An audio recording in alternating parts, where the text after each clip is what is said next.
Welcome, everyone, to this latest edition, I think the last of the year, in fact, the last edition of our Western History Lecture Series put on by the History Department and the Bill Lane Center. Thank you to everyone for coming out and also for your enthusiasm, and also the Bill Lane Center for organizing this. My name is Catherine Oliverius. I'm a professor of history, Southern history, not Western history. Sadly enough, though, this is enough to make me want to head west, most certainly. And I have the very, very great honor today to introduce Professor Elliott West, a professor emeritus now of history at the University of Arkansas, one of my all-time favorite Western historians, and a true leader in the field. I had to cut this down significantly, so I cannot list every single one of your prizes or accolades. I will list a mere, fraction of them, but he's the author of many, many books. I think at least 10 by this point. 9. 9, excuse me. So at least 9. And they cover various aspects of Western history, and also one of the true sort of progenitors of the idea of greater Reconstruction, which I hope we can talk about today.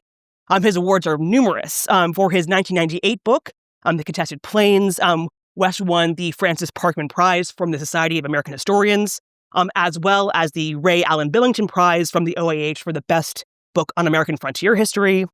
His 2009 book, which I've taught many times, The Last Indian War, is exceedingly well written. It's an exemplar of what historical craft should be.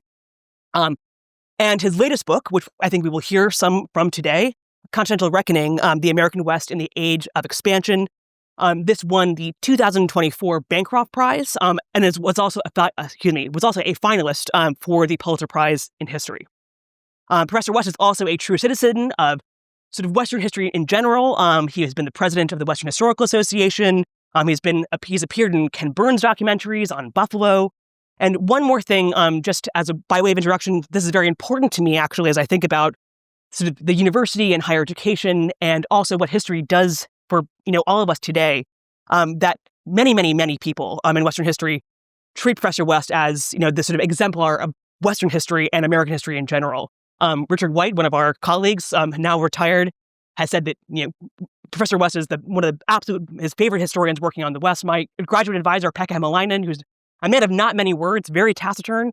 When I told him that he was coming to speak today, he smiled and said, he's like, "Oh, please give him my best." And also, Professor West is a beloved and highly regarded teacher. Also, one of the most important things I think we can be in this profession.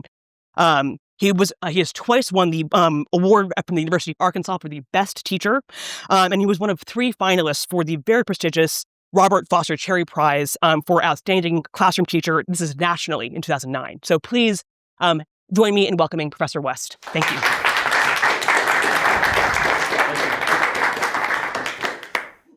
Thanks for coming, everyone. Thanks to my dear friend David Kennedy for the invitation to come here. Thanks to the Lane Center, and appreciation to the Lane Center for promoting the study of the American West, which I think is, I'll try to make an argument today, is absolutely essential for us to understanding American history generally. One of the great blessings of working in Western history is its capacity always to surprise you. That's true of any field, of course, but I would argue, there's something about Western history that always keeps you off balance. You're always running across something, whether it's in an archive or reading or whatever. And you just sort of sit you back in the chair. What? That doesn't fit. You don't expect that. I think there are a few reasons for that. One is, let me define the West. By the West, I'm talking about the area roughly from the eastern Great Plains out to here, out to the Pacific coast. Think of sort of eastern Dakotas, eastern Kansas, Oklahoma City, out to the Pacific coast. And by the West, in terms of a period that I study, I work in the second half of the 19th century, roughly 1850 to 1900. It's a period that I think of as the birth of the West. It is the emergence of the West as a distinctive region within the United States. Expanded the Pacific, 1845 to 48. We add 1.2 million square miles, 750 million acres to this country. And then over the next 30 years or so, we explore that area, we feel out its resources, We begin to integrate it into the nation. We organize it politically. So that by around 1880, there is the West. The astonishing thing about the West in 1880 is that it was, that it existed where it didn't 30 years ago. That's what I studied, and that's what I find fascinating. And it's always surprising, as I said. A few reasons. First, all of this, so much happens in so many different areas, in so many different places, so fast, and at the same time. It's just this bewildering tumult of developments during that period. Boy, it just sort of, your head's spinning. Secondly is, the birth of the West coincided with what I call it in this book, the movement revolution. That is, the greatest revolution in human history at that time in the movement of stuff, whether that's people, things, or products, but also, just as important as the rest, information. The birth of the West coincided almost precisely with the invention of the telegraph and the expansion of the telegraph into a global system. So whereas before, frontiers were by nature isolated, the West was born connected to the rest of the world. By the telegraph, by railroads, by new methods of maritime travel and commerce. So a second reason is it was being influenced continuously by all of these outside forces and developments and people all over the world. And I'll try to give you some examples of that as happened today. The third reason it surprised you is that one of the things that's going on when the West is born is that it is becoming the great mythic region of the American identity. The Wild West, the Old West, whatever. So, and we all grow up with this. We cannot possibly avoid it if you grow up in the United States or anywhere in the world, really. So consequently, we're always thinking of the West in these mythic terms. And then when you study the history, you go, what? No, that doesn't fit, right? The West is the place of wide open spaces. It's also one of the most rapidly urbanizing places in the country at that time. The West was a place of sod houses and lonesome cowboys. It was also one of these leading force areas in industrialization in this country and in corporatization, modern business organization, ranching. Cowboy country was one of those corporatized businesses in the United States during that period. Who knew that, right? It doesn't fit. So for those three reasons, I think it's always surprising you. And thank God it's always continued to surprise me. I've been doing this 50 years now. And still, it has the potential to knock me off balance.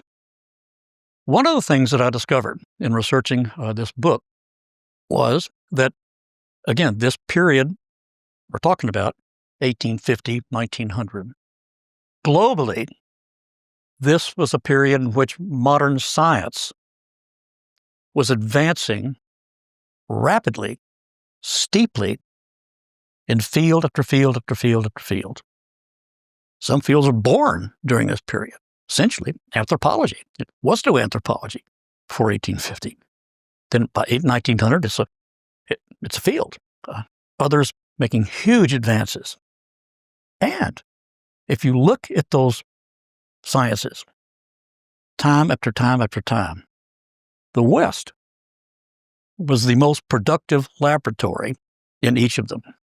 It was the West where you ought to be. It was the place. It was the place to be if you were in these sciences. That's where the great advances were made. It's so many of them. Who knew that? You don't see that in John Ford, right? So that's what I want to talk about today. And I want to talk about. I could talk about different areas, but I'll talk about a couple of them. First of all, this goes back. This starts in 1850. 1845-48, we acquired the Far West. In the 1850s, because we wanted to connect the gold fields of California to the east, There were 4 great railroad surveys that the government sponsored to go out there to explore the area and to sort of sniff out possible routes for the transcontinental railroad. Each one of them took along large companies of scientists to research along the way. And they published their results in this series of volumes, beautifully illustrated volumes of what they found, all kinds of different areas. As you can see here, zoology, ornithology, paleontology, ethnology, botany. These huge, an enormous portion of the federal budget after in the 1850s was spent on publishing these volumes. These are huge advances in the sciences at the time that these sciences really sort of to germinate, sort of bubbling up. Then the Civil War interrupted that, obviously. But after the war, this continued and accelerated. After the war, the government organized what are called the Great Surveys, 4 great surveys over the West. The main purpose of that, as with those earlier ones, was money, to sniff out resources, to figure out what was out there that we could make money from. But all of them also involved science, took along scientists. And in fact, 3 of the 4 were headed by eminent geologists. They wanted to find out, to understand the Earth geologically. And, the Grand Canyon, can you imagine? Early geologists call this a geologist's paradise. Can you imagine being the first geologist to stand on the floor of the Grand Canyon and look up at those walls? Holy cow. Other areas as well. Anthropology, as I said, was born during the years. Powell, who, of course, John Wesley Powell, who was the first non-native to float all the way through the Grand Canyon, was also a founder of anthropology. It was John Wesley Powell who came up with the basic categorization of Native American languages in the West, figuring out, and by that, of course, figuring out what native groups were related to which others. So, a lot of stuff was going on. What I want to do today is focus on 2 of these sciences that I think are especially important. In both of them, we see them making fundamental strides forward in their particular field and shifting the understanding of that field worldwide. What were they? First, paleontology, more popularly bone hunting, the search for fossilized remains of ancient life, trying, if nothing else, just to document that ancient life, but also trying to understand how it fit together. What came first, the sequencing of it. This was, for reasons you probably already can figure out, but I'll mention later, this was arguably the most passionately pursued science, along with geology, in the 19th century, certainly during these years. And by far, the greatest activity in paleontology worldwide was being done in the West. There were dozens, scores of new ancient species discovered during these years, and the vast majority of them were in the West, out of the West, including no fewer than 130 dinosaurs, including most of the ones that we're familiar with, the ones that show up on TV in Jurassic Park, that they first found out there.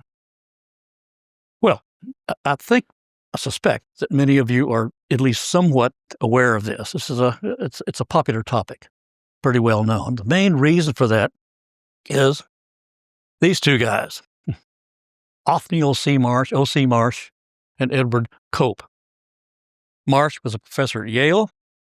Cope was an independent researcher from a very wealthy Quaker family in Philadelphia. And these were the 2 superstars.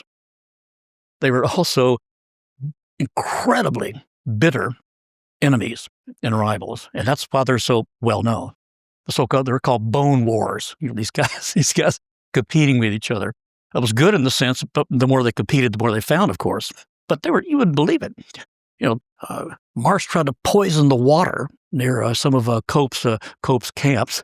They sent spies out to figure out what they were doing. They would work their own quarries, their own areas, and then they would destroy them with dynamite, so Cope wouldn't sneak in there and find something that they found. I mean, it's unbelievable. And it showed up front page in the New York Times. These kinds of stories. Great story. There's even there's a novel on this by Michael Crichton called Dragon Teeth. So this is pretty well known. So, when I went into it, I was expected to see the story and not much more. But what I learned was that this story was such a deal that it tended to overshadow some other points that were very important, I think. Two in particular. First, while these guys were the superstars, so much of the work that was being done on the ground, in the field, was being done by ordinary Westerners. So there's a way in which this is a Western enterprise in a way that goes beyond its setting, the fact that it was in the West. It was done by Westerners, not people like these guys going east, but people on the ground. There were dozens of ordinary folks out there who educated themselves in paleontology and would go out there and sort of sift around for bones. And some of them were quite successful. For example, this guy. This is not a professor, right? Bill Reed. Bill Reed was a meat hunter for the Union Pacific Railroad. The railroad, as they were building across the plains, hired him to, shoot buffalo and elk and deer to feed the workers on that railroad. He was also a self-educated paleontologist. And while he was out there running around, he would also look for fossils.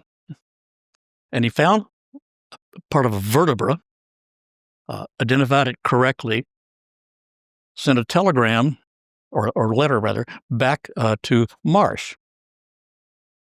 on a pseudonym, and said, I found this. I'm pretty sure I know what it is. It's pretty valuable. It looks like there's a lot of more stuff around. Would it give me something for it?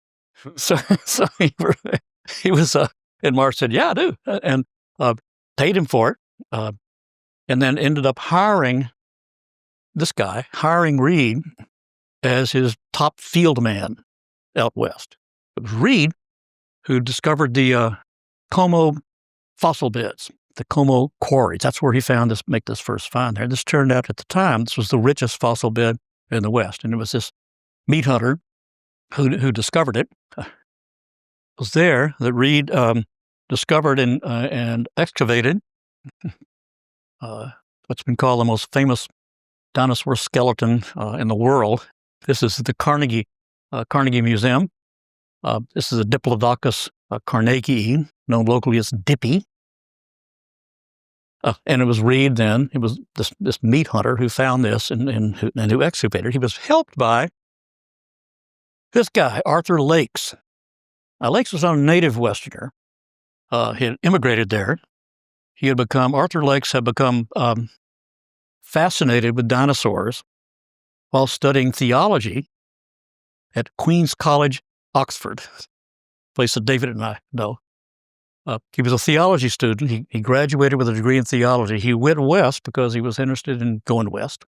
Ended up in Golden, Colorado, teaching at the School of Mines there. And while he was there, he went out looking for dinosaur fossils, and he discovered the Morrison fossil beds, which was another of the great fossil beds of the West. He also was hired by Marsh, and he and Reed worked together to excavate that one and the Como beds. So I mentioned before that one of the things going on here is the West is connected to the outside world. Well, when a Oxonian theology student and a Nebraska meat hunter are working together to hunt fossils, you begin to see what I mean. Charles Sternberg, interesting guy. Sternberg was a kid in Ohio. His older brother was in the Army. He was an Army surgeon. There was an Army doctor out at Fort Harker, which is way out in western Kansas, right on the edge of the American culture at that time. And he invited, there it is. He said, come on out, because his brother had also bought a ranch nearby. So he said, come on out and help me with the ranch. So So he did. He came out, worked on the ranch, and while he was out there, he kept running across these fossilized remains of plants, magnolia leaves in western Kansas, plants harkening back millions of years ago to when in the interior West was this great shallow sea. And he began to collect them, to develop them, this hobby. Got a pretty good collection. And out of the blue, this guy, Leo Lescaro, he was the great paleobotanist of the 19th century. That is the great student authority on fossilized remains of plants. And he happened to come out to Fort Harker. And this kid comes up and said, "Hey, look what I got." and Lescaro said, "That's the best collection I've ever seen of this stuff." Convinced him to send it back east. It's in today in the New York Museum of Natural History. Sternberg then expanded his interests into ancient life, his animal life. He became a great leading figure in the field. He hooked up with Cope and worked with Cope in the field, including in 1876. Cope and Sternberg went up to look for fossils in Montana in the summer of 1876. Now, if you know your Western history, that should connect with something, because that was the summer that Mr. Custer ran into his difficulties up there. So it was the Great Sioux War reached its peak in the summer of 1876. So while the Sioux were running around and the Army's running around chasing them and getting chased by them, these two guys were out there hammering away at rocks. They had no problem. Indians would come by occasionally, and Cope would sort of defuse the situation. He had false teeth, and he would look up and pull his teeth out and put it back in, and they thought that was absolutely hilarious, and so they rode away. Anyway, he continued his career. It was Sternberg who discovered the Triceratops, this famous dinosaur. This specimen is in the London Museum of Natural History. If you get a chance to go see it, it comes from Kansas, and it was found by this former Kansas ranch kid. One last example of it, James Cook. Cook was a Michigander who drifted west, like Sternberg, as a young boy, down to Texas eventually. He became a cowboy, and then they took part in the cattle drives that went from Texas up into Kansas and Nebraska for the cattle. The longhorns would be shipped east from there to be slaughtered. And while he was up there, he ran into Marsh, and they struck up a friendship. And he became interested through Marsh in this new science, and began to practice it a bit.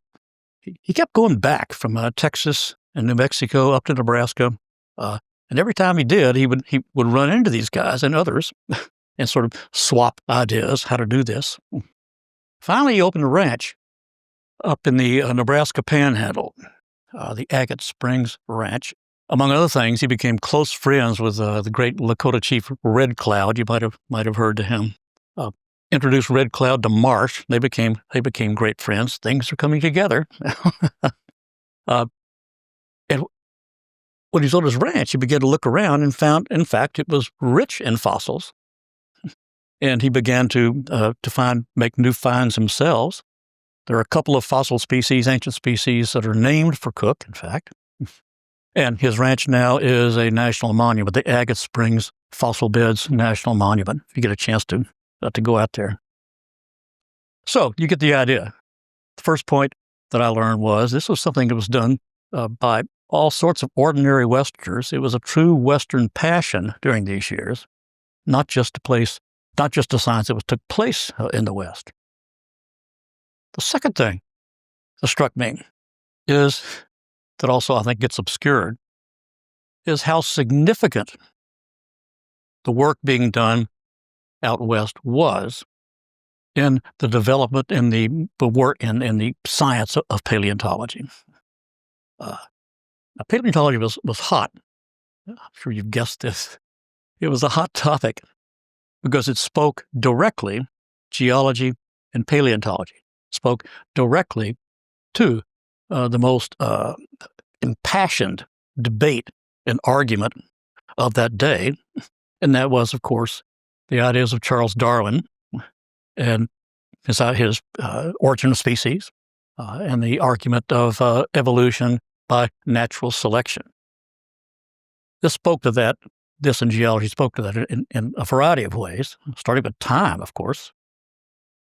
The standard biblical explanation of time, of the history of the world, had the world was about 6,000 years old, and they were discovering it's a little older than that. In fact, eventually we found out it's 4.6 billion years old. The accepted age of the Earth from this period up until the 1950s increased 750,000 times. So time, but also, of course, Darwin was arguing that everything you see around you, yourself, everything you see around you, all forms of life, are descended from earlier forms. And so the way you try to see if that's true or not is you look at the fossil record, the remains, the sort of the stone documents of ancient life. Does it fit or not? Well, in that question, in that debate, the two most important discoveries, developments, confirming Darwin's ideas, both of them took place out in the West. Both of them were done under the direction of this guy, Marsh.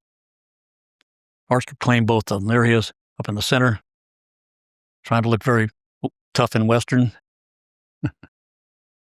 Those were all Yale grad students, incidentally, coming out there. Anyway, Marsh took it on himself, to not just to discover dinosaurs and discover ancient life, but to address these questions.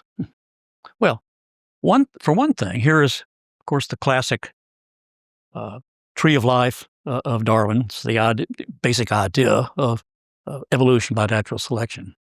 One of the things that Darwin said was that the current world is around the edges, the outermost budding leaves of this tree of life. And what Darwin said was, if you take anything that you see around you, any form of life, you will discover eventually that it is in fact descended from other forms of life, slowly, incrementally, step by step, over long periods of time. And you should be able to look back and find examples of that. How this happened. And his critics said, well, interesting idea. Prove it. Prove it. So Marsh did. Marsh focused on, if you look in the upper left up there, he focused on, is there a better example of something happened in the West than a horse? He focused on the horse. And he had discovered before that there were all sorts of remains of ancient horses there. And he focused on trying to find as many examples of it as he could. And what he found, he was able to show quite clearly how the horse evolved over 60 million years from a small animal about the size of a collie at the bottom there, called Hyracotherium, a three-toed animal, step by step up through time to the present horse, the three toes reduced to one, the hoof.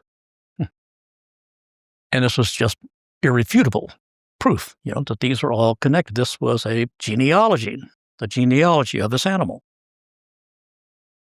You can see it here, basically how it worked. Those white ones are ones that limbs that died out. The yellow line shows the successful evolution of a horse up to Equus caballos.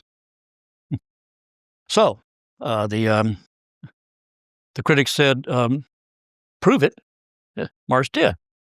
Here was an example of one of those animals, and you could trace back and show how over a long time became the animal that we know now. Another thing that Darwin said that follows from this is that if in fact you go farther up the twigs and the branches and the trunk, you will see that anything living today is also related to all sorts of critters that are vastly different. It's a crazy story, where bears are related to whales, for example. And eventually, of course, everything is related to everything else. That's the basic premise of what Darwin was saying. Well, prove it, critics said. And Marsh said, okay. This time, in this case, he focused on the area on the upper right, over there. One of the things that Darwin said was that he predicted that you would be able to show that birds are related to dinosaurs. Birds descended from dinosaurs. Everybody seen Jurassic Park in here, right? That final scene when they're escaping, and they're flying away. And Jeff Goldblum looks out the window and there are birds flying along. That's the point. That's the point they're making. Those are modern dinosaurs. So he said, flamingos and hawks and penguins. Go back a bit, and you'll find they're related to Tyrannosaurus and Stegosaurus. You can also show how they're related to crocodiles and snakes. They're all, third cousins. Right? Interesting. Okay. Can you show that? 1980, Marsh published this book, Odontornithes. This is incidentally a publication of one of those 4 great surveys that was done based on that. In this, what Marsh did in this was to show a connection between ancient fossilized birds and, at the same time, reptiles of that same time, dinosaurs of that same time, showing that they're related then. And after that, they would branch off, and birds would become birds, and dinosaurs would become modern reptiles. Well, sort of the star of the show was this, Hesperornis regalis. It was about a 6-foot avian predator, aquatic. It swam around and like a penguin, gobbling up its prey. By looking at this fossilized example, he showed first the bones, the leg bones of this bird, this ancient bird, were quite clearly related to certain types of dinosaurs, that they were cousins. But the real clincher was the head. The head of this showed this is a bird with teeth, a toothed bird. And the idea was that this would go in one direction to crocodiles and others to the birds that we know today who have no teeth, who have simply beaks. And I love this. Hesperornis regalis, if you know your Latin, he named it that, but it translates as the royal bird of the West. So I think you get the point. In this hot, sexy field of paleontology and this whole debate around Darwin, the West is a site that that proved it. Took two great strides, 2 great steps toward confirming the theory of natural selection. Darwin recognized this. As I said, Odontornithes was published in 1880, right? He sent a copy to Darwin, and the next day, after he got it, Darwin wrote a letter back to Marsh and said, "Thank you for this. This is the greatest confirmation of my ideas in the last 20 years. 20 years, what does that mean? 1880? Origin of Species, published 1859. So what he was saying was, ever since I came up with the idea, you're the guy who has done more than anyone else to prove it. So this is a part of Western history and a part of the history of science globally, part of American history, I think, that we surprised me, and I think needs to the sort of thing that we need to pay more attention to. Second area I want to look into is paleontology studies the history of life and how we came to be who we are. This second science studied the question of how do we die? Why do we die? The second field is epidemiology, the study of disease. And like paleontology and like geology, like these others, it was during this period that we see enormous advances in the study of disease, starting most obviously, with the origin and the acceptance of the germ theory of disease. There's so many germs, so many diseases you can attribute to these microscopic animals that live in us. And the application of that breakthrough to understanding particular diseases, and through that, to being able to control them and hopefully to cure them.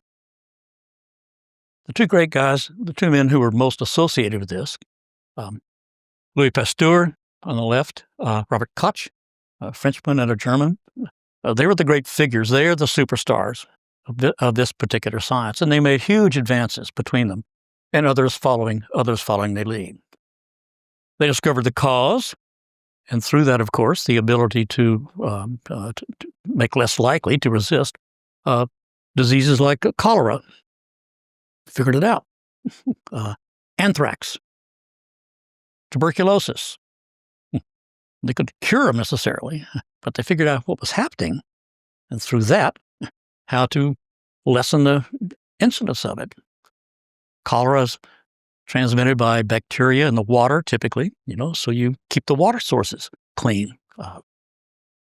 Well, those were great breakthroughs, but there were other diseases that just baffled people in this science.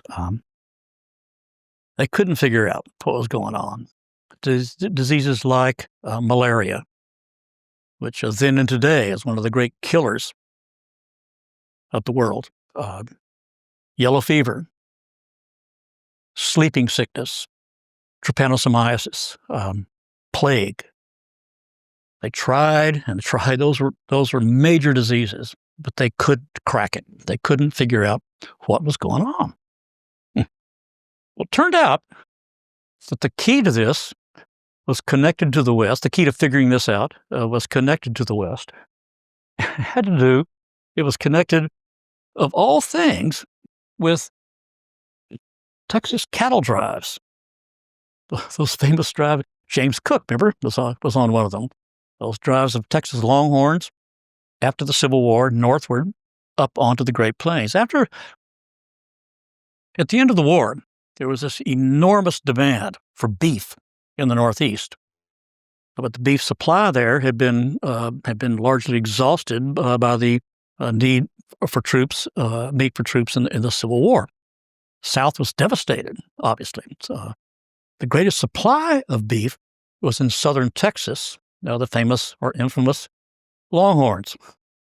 They were driven up out of southern Texas up to these rail centers and then shipped east, along with cattle being increasingly, northern cattle being increasingly raised on the plains, to be slaughtered in places like Kansas City and Chicago and Cincinnati, and then distributed to this new system of transportation.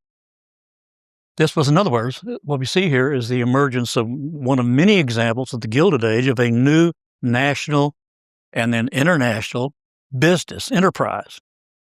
It's a big deal, big deal. very important part of the American economy during those years. But there was a problem. Here's a longhorn. Problem was this. When they took these Texas cattle and drove them north and then pastured them with northern cattle being grown up in the plains and in the Midwest, something happened. The northern cattle became, over a period of about 1 week or two, they became lethargic. They became, lost their appetite, high fever, and then they fell over dead. This was what was called Texas cattle fever, or splenic fever sometimes, because if the spleen was the organ that was most affected by it. Something obviously, the Texas cattle were communicating a disease to the northern cattle, and it was economically catastrophic.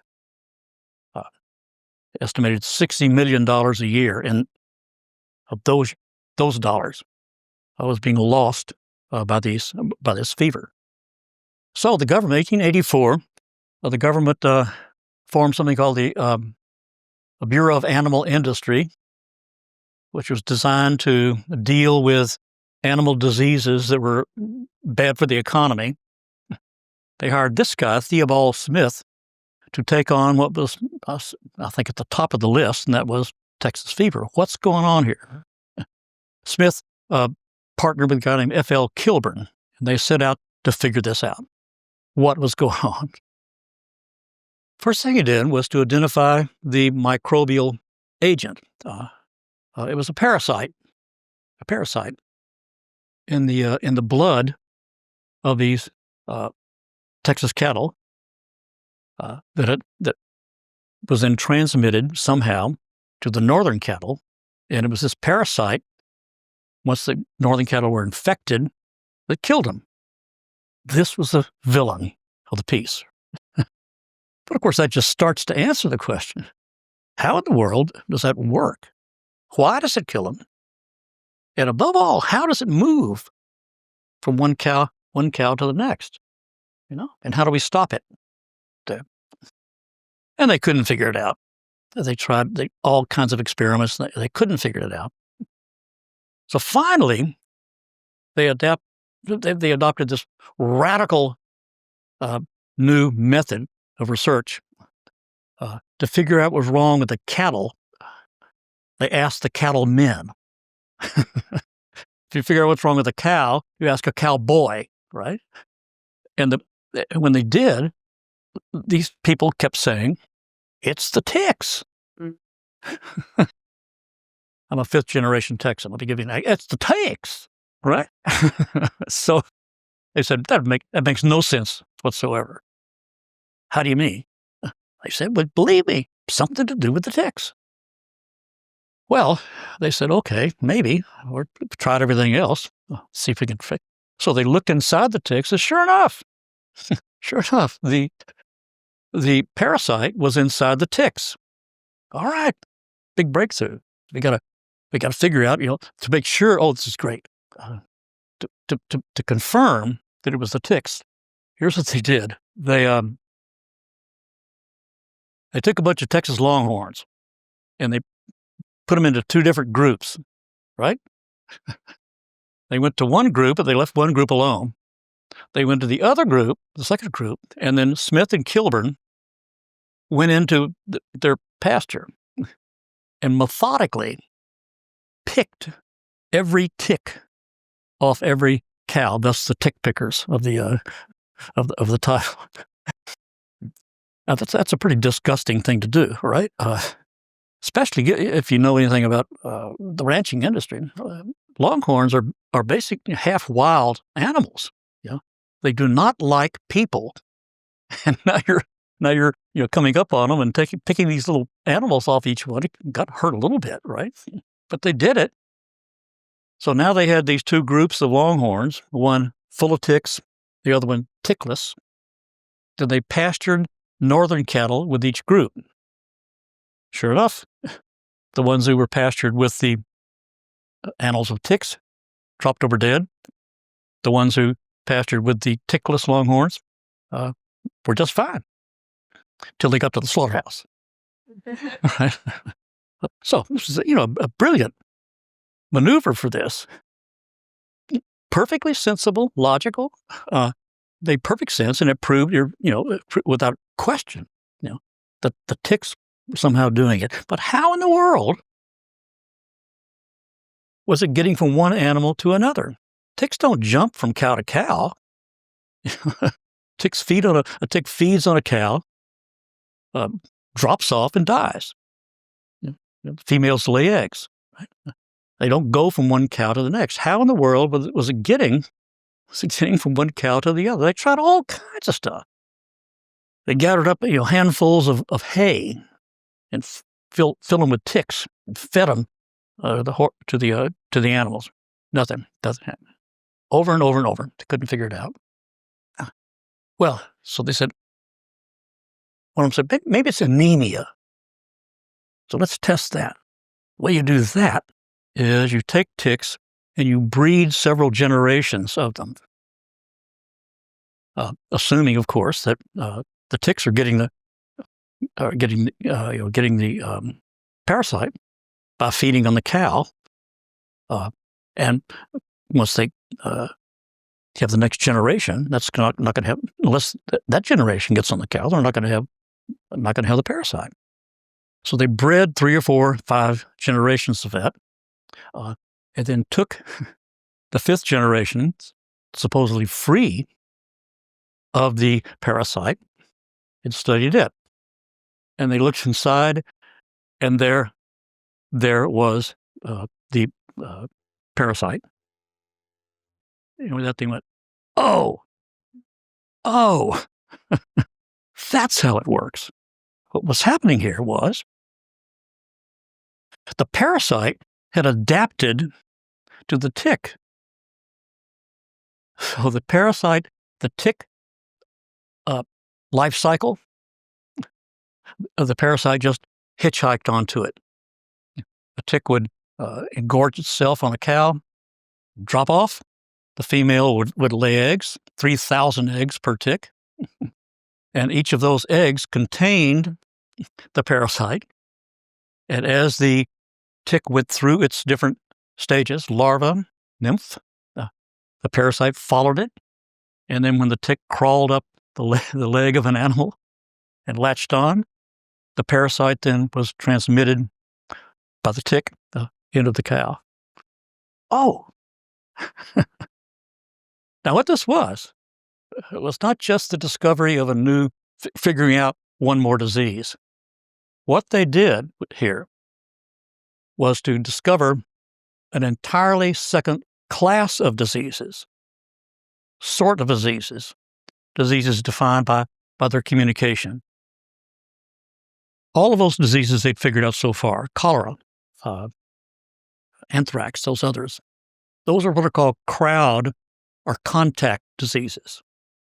Those are diseases that are, and that's the majority of diseases of this sort.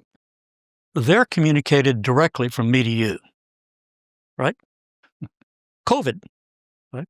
The flu, the cold, measles, all of those are contact diseases. They're also quite young, most of them 5,000, 6,000 years old. But there's a second category of diseases that are transmitted through an intermediary. It's like a fatal messenger boy. Those are called vector diseases. And there's a whole category of those as well. They are the oldest diseases we have. Almost all of them come out of Africa because it took tens of thousands of years for this elaborate, complex relationship to develop. And so it happened where people have been there the longest. Also where there are a lot of vectors, right? So their study was published 1893, considered today a classic in the field. Brilliant. It's good reading today if you get a chance to look at it. 1893. Malaria, which baffled them up until now. Malaria, Robert Ross an Englishman and an Italian, Giovanni Grassi, read this report and went, "Oh, we need to look for a vector. That's what's going on here." And they found it. The Anopheles mosquito.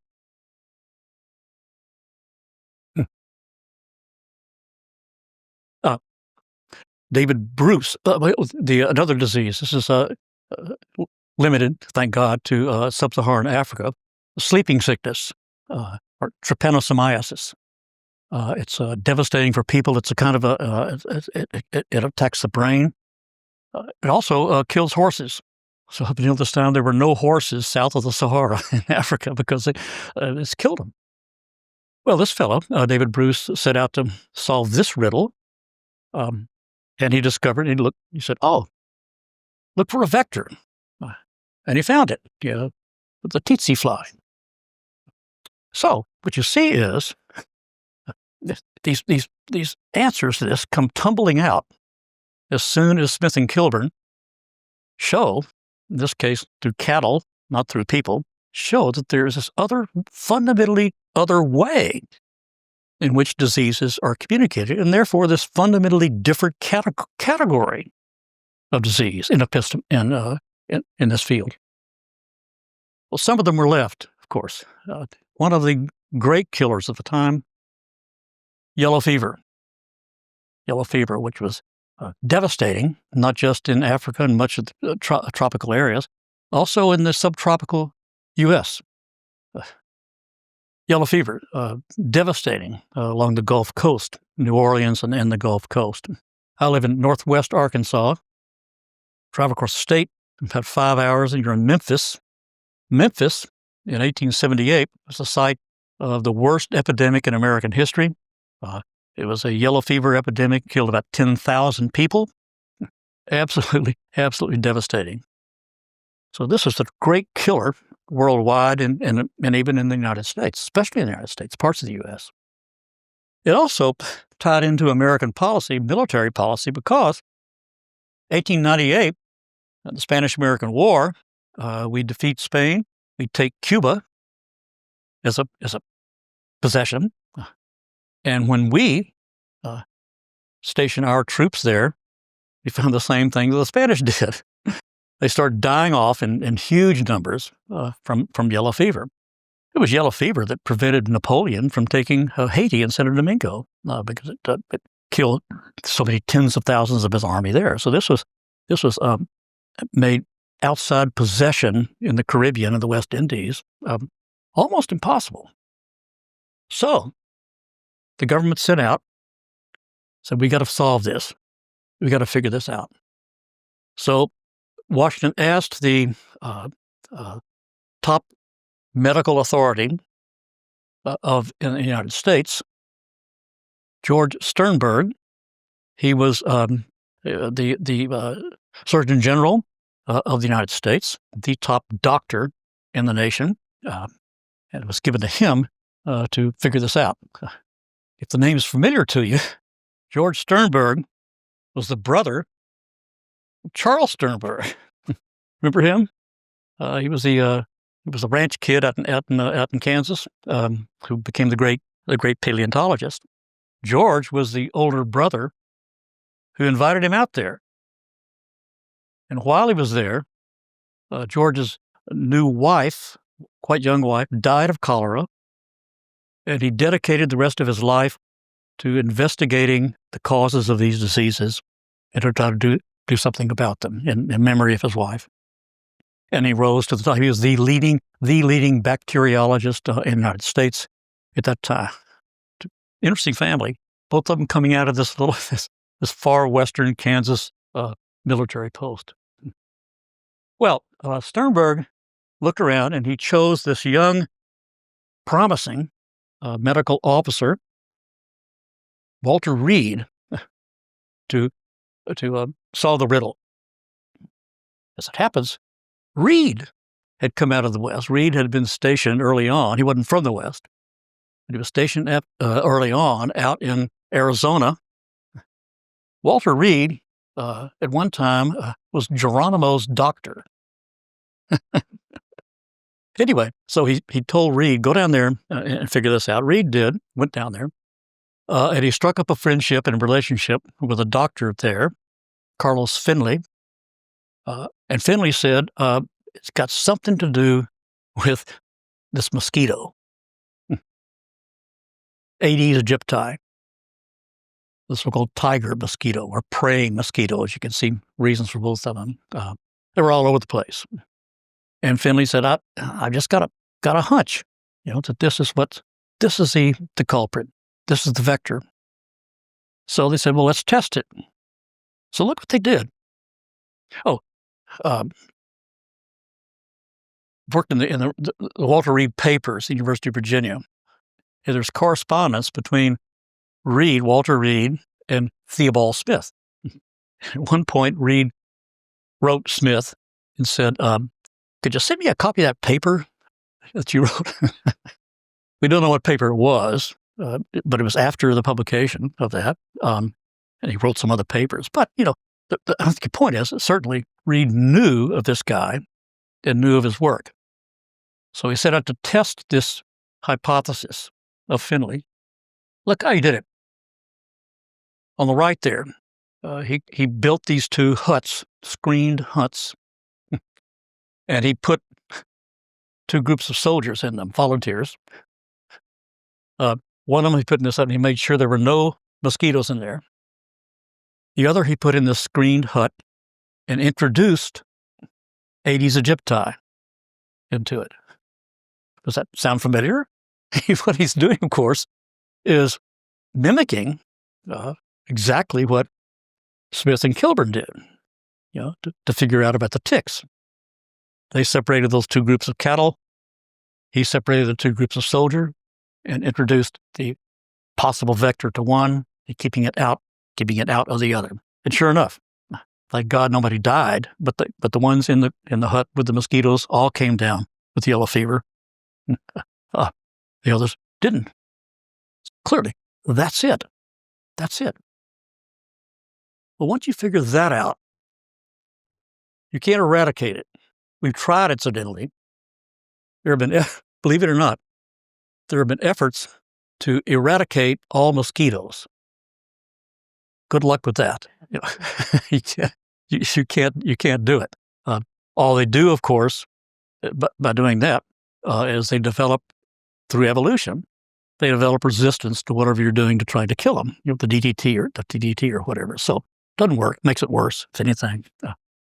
But the way you do it, now you know that it's mosquitoes, mosquito netting, the use of quinine, development of other medicines for it. At least once you know what the disease is and how it's moving, then you can deal with it. And the implications of that were huge. Think for a minute what this did. Not just Reed and yellow fever, but this breakthrough in understanding vector diseases and therefore how to work with them. For one thing, good news is, this of course saves millions of lives over time, prevents millions of people from coming down from these absolutely horrible diseases. Malaria today remains one of the two greatest killers, and it's worse for children. Plasmodium falciparum is the kind that's in Africa, and it's devastating when children get them. But you can deal with it now by simply keeping the mosquitoes away from them. That's the good news. What's the bad news? Well, consider this. On the left, 1880, those are areas in Africa that are colonized by European powers, right? You notice that they tend to be over to the edges. That's because colonizing the interior of Africa is not impossible, but it's really, really tough because of fevers, but all sorts of reasons. But fevers are a big part of it. There were English outposts along the west coast of Africa. They put there, to establish an English presence there. There were English outposts there in which the annual rate of death was greater than 100%. Because they figured, of course, by saying, okay, how many people of every 100 people here, how many die? And so many were dying, they just kept pouring them in. So there were periods when for every 100 people living in this post, 120 died. That's how bad it was, because they couldn't understand how this worked. 1913, 33 years later, it's all colonized. Now, there are a lot of reasons for that. Railroads, modern weaponry, divisions among African native peoples.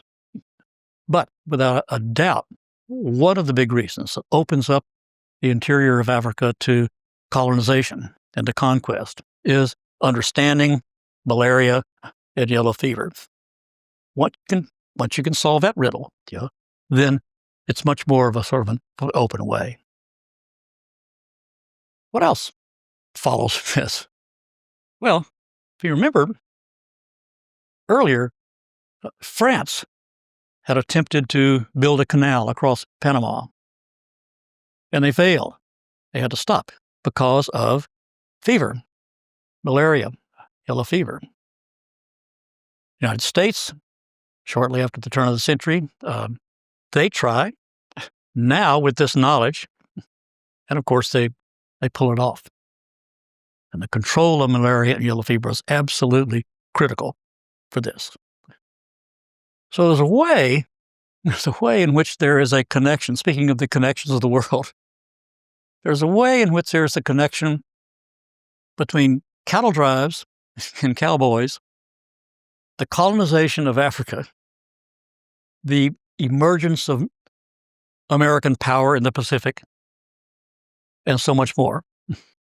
Everything's connected. And the key to understanding those connections is disease, is epidemiology. And the key to understanding epidemiology and the breakthroughs that produce this, those keys are found in the West during these years. So, with that, I want to applaud again the Lane Center for its promotion of the study of American Western history, with the encouragement to do that, the encouragement of all of you, to look at this more closely, because there's a lot to teach you, and I guarantee you, a lot to surprise you. Thanks very much.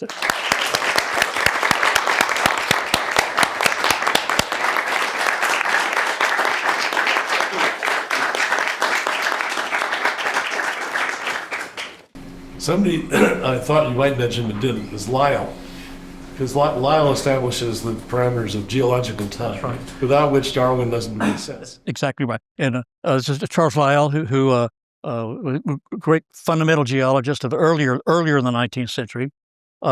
He wrote this book that argued for this great length of time. He was the first one who made that argument, and very, very persuasively. Charles Darwin, on the taking off of the Beagle, took along this copy of Lyell and read it and was inspired by that as he went around South America, he put those two things together. That's right. Very, very important. Yeah. Yes. So, ticks are disgusting, obviously. And I'm wondering, first of all, how do we, yellow fever, I'm too familiar with. How do you stop this tick fever, actually? So you said that a part of the West is figuring out not just that we have vector-borne diseases, but it's also how to basically manage them. Of course. That's the whole point of trying to figure them out, right? So how do they manage? How do people manage this? Well, first of all, they haven't entirely. It's especially a problem in Mexico. And the United States, in general, has the same problem in Mexico that the Midwest had with Texas before. Because a lot of cattle come out of Mexico. The basic way you do it is to dip them. There's a method of dipping cattle, and this, I don't know what it is exactly, but it kills the ticks. So you get rid of the ticks. Instead of picking them off, you soak them in this, and it gets rid of the ticks, and then then they're fine. Then there's no problem. Right. But it still was a huge problem continued after that, because this was very difficult to pull off. Does it affect other cattle besides longhorns? And does it Of course. and other large mammals like horses? Of course. Well, no. This is it's called a single host. What do you call it? Single host something or other. It only on cattle, but of course it wasn't just longhorns. It was also called Southern cattle fever, all the way across the South. But as I said before, after the Civil War, when the cattle industry develops, they're not drawing from the South because, first of all, the Confederates have eaten all the cattle. And there was no established trade, not much of established trade between the South and the Midwest. In the Midwest, most of the cattle in the Midwest were owned individually by farmers and raised for their own uses, to slaughter. So they needed a commercial source of cattle, and the obvious place for that was southern Texas. Yeah.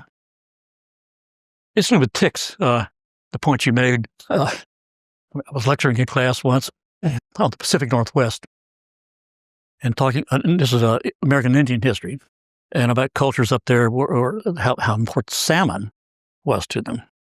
There were groups in the Northwest where the average catch of salmon per year was 500 pounds per person, adult men, women, and children. Huge amounts of salmon. And the reason is, of course, the salmon are great, right? They're very fatty, they're delicious. They have a lot of meat on them.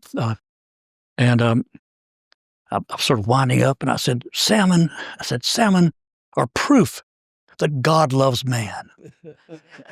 There's this guy in the back, an older student, non-traditional student, wearing a gimme cap. He says, yeah, well, ticks is proof. It ain't very much. I said, excellent point.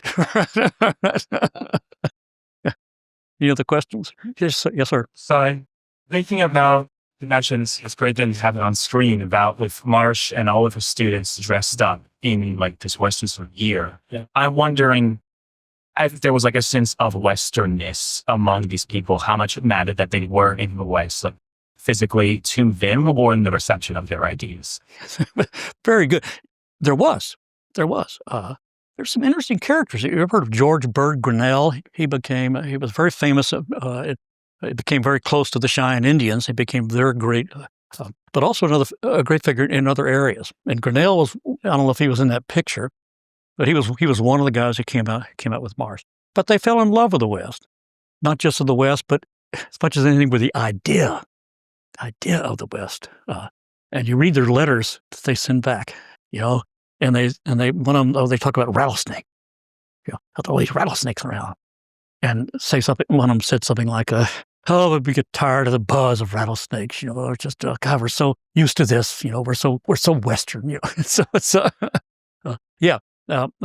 Most of them went back.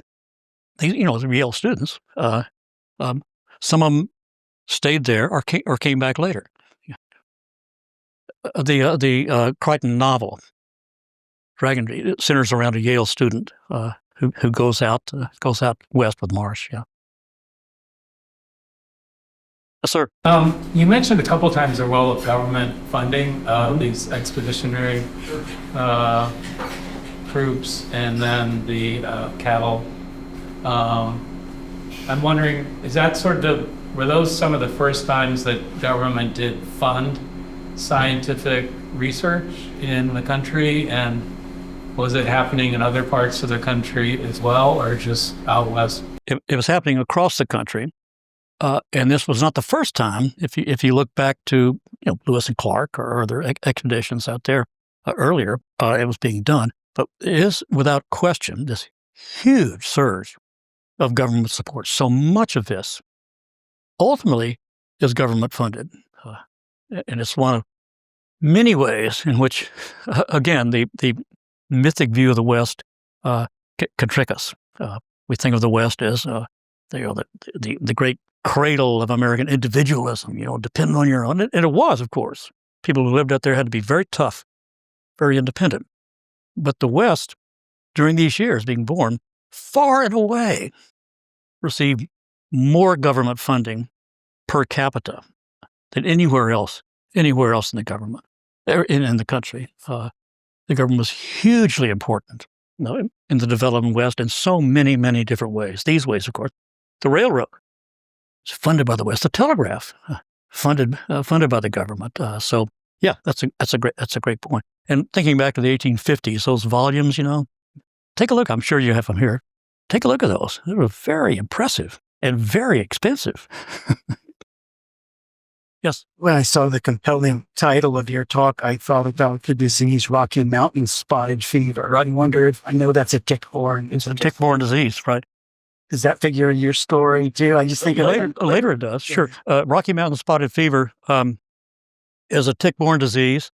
It's been around forever, of course, but it comes to the fore with the overland migration in the 1840s. These folks would, on their way out to Oregon, out to California, would pick up these, they're called spotted ticks, and they would transmit this. They didn't, at that point, of course, they didn't know how it was being done, but they caught it. They caught this disease, and later it was established that it was the ticks that were doing it. It was tough. There was a lot of deaths from that. Mm-hmm. Yes, sir. I was wondering how you felt the West's rapid urbanization affected status as a mythic region. Yeah, it's again, that's one of the things we don't particularly think of at the time. And it wasn't across the board. There were certain areas that remained very highly rural. But if you take a list of the states and territories during these years and rank them by the percentage that have the highest urban population, predictably, the ones at the top are in the Northeast, Massachusetts, New York, Connecticut. But you get down a couple below that, and it's Colorado, Nevada, California. And part of the reason is the economy.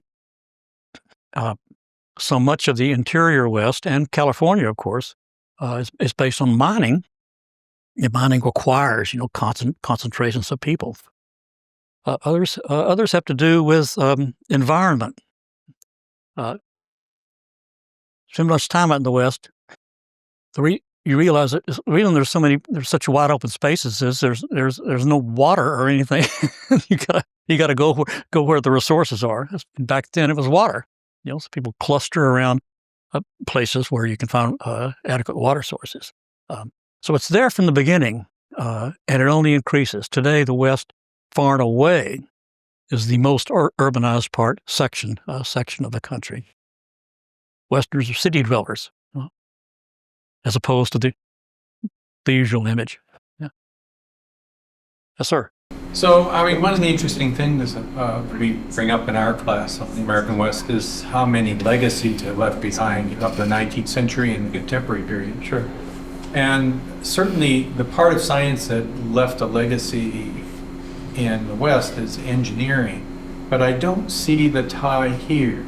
So here's an interesting question. Why don't we have great centers of disease control? Why didn't it lead to any institutionalization? It seems like it was a kind of a one-off thing and that stayed pretty much more focused back in the East. I don't think of any real legacy of this. Thank you for that question. I have never thought of it before. And I'm not sure I can. You're absolutely right, of course. It's the CDC. It's in Atlanta and other places back east. And I should say that Smith and Kilburn stayed in the East doing this. The problem came out of the West. And they went west to study the problem. But the think tanks, the people who attacked the problem, they're in the East, and I guess they stayed there. Were they established centers for? I doubt that we had a centers for disease control in this period. So No, there could have been an establishment of this. there could have been, but the Bureau of Animal Husbandry that they created for this thing was one of the very, very early examples of the government stepping in to investigate disease. In this case, animal diseases. But I suppose it was kind of a precursor to what came later. When is the Department of Agriculture formed? I think it's in the 1860s. Pardon me? The Department of Agriculture. Yes, after the Civil War. Yeah. Or I guess during the Civil War, isn't it? Yeah, I think yeah. And this is under that. That's a partial answer. That's right. Me, what? There's an institution created to tend essentially to problems of agriculture, and a lot of that is, of course, in the West. Right. Right. Anything else? Yes. I have a question. I think a lot of the questions indicated interest in this mythic version of the West. Right. And I'm wondering if there are, I was fascinated by the paleontology section, if there are moments in popular culture either at this time or subsequently that kind of puncture the image that we have of the West and start to I just imagine that a gunslinging paleontologist would be extremely popular because they give us up in any way. Well, Reed is one who comes closest to it, right? He was a real Western guy. Incidentally, he got sick of the fighting between Marsh and Cope, and he quit and raised sheep. so I guess he's the best example I can think of. Yeah. Yes. So, speaking of the mythic West, I was in southern New Mexico on a road trip just a few weeks ago, and we went through this town of Lincoln. And saw all these signs about the infamous Lincoln County War, which I had never heard of before. And apparently Billy the Kid comes out of this context. And this was apparently something that was very much written about, but somehow escaped my knowledge until this drive through here. And apparently it had something to do with all of the control of the cow in the area. And I just wondered, I didn't see anything about it in the book. And does it deserve the status of kind of ink that was spilled on it decades ago? People really want the West to be really violent, right? I guess that's part of it. I don't think that I bring it up in here, but you're right. It's a very well-known story out of the West in New Mexico. It ties in with a couple of things I said about ranching. This was a fight to control between two control the plains, the pastures, by this very large ranching corporation. So in a way, it's the same kind of conflict you see between big business and the little guy in the West that we always associate, of course, with the East. But it's quite violent. And Billy the Kid, William Bonney, was hired on by the big ranchers. That's where he first gets his first reputation as a killer. That sounded like a mafia story. Well, yeah, yeah, pretty much, yeah. Anything else? So you've written this epic book, a literally continental scope book on that brings in the West and puts it at the center of the American story. What is the future of Western history? What do you think is going to be? I know that it's a small question, obviously, but what is the future? What are the things that excite you most? The kinds of work that you see that is redefining the field at the moment. Yeah. I'm a bit out of touch, but I'll tell you what. I was 2 days ago. I gave a talk over in Berkeley. And I sat down with about a dozen grad students, and what I came away with was really hopeful. They were very good, very smart, and they came up with some great ideas with the help, of course, of faculty there. But things were all over the place. Medicine, for example. The way in which the West played into the commercial dreams of the American South, in contrast to it's now pretty much dead, but the older idea of the South as being very self-contained, and height and dedicated strictly to agriculture and so forth. Whereas in fact it had these huge continental visions that reached southward into the Caribbean and Central America and Northern and South America, but also connecting all of that to the West. So the emergence of these ideas, these concepts of empire in the 19th century. So those are the kind of things that I learned people were doing, and it was great to hear it. Today is the 10th. In 9 days, I turn 80. So I won't be able to figure to see what happens for the long run. Yeah, but I think the West is now the principal locus for the study of environmental history, Native American history, immigration history, especially recent immigration, and the history of technology. So there are lots of big topics in the national story whose principal locus it has been for the last half century at least, if not full century, the West. I agree absolutely with that. Yeah. So sign up for something, right? Yeah. Thank you very much. Thank you very much.